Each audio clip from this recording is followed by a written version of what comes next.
रूस यूक्रेन युद्ध ने वैश्विक राजनीतिक परिदृश्य को हिलाकर रख दिया है।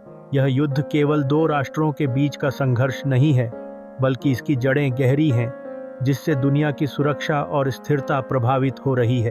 अब तक 3 साल से चल रहे इस संघर्ष ने न केवल रूस और यूक्रेन के लोगों का जीवन प्रभावित किया है, बल्कि पूरे विश्व की अर्थव्यवस्था पर भी इसका कुपरिणाम है। रूस ने अपनी महाशक्ति की छवि को बनाए रखने के लिए यूक्रेन पर आक्रमण किया, लेकिन उसे कुछ भी हासिल नहीं हुआ।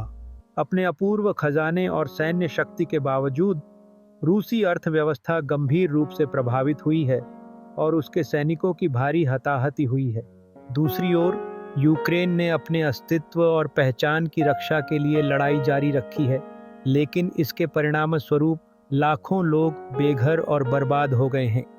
यूक्रेनियनता की भावना बढ़ रही है, लेकिन यह कट्टरता का रूप ले सकती है, जो भविष्य में और खतरनाक साबित होगी।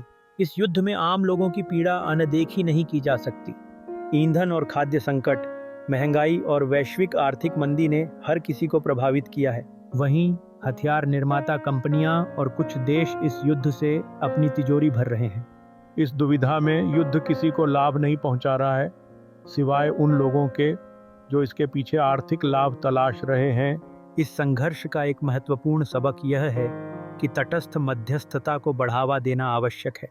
भारत एवं तुर्की जैसे तटस्थ देशों को इस बातचीत में शामिल होना चाहिए।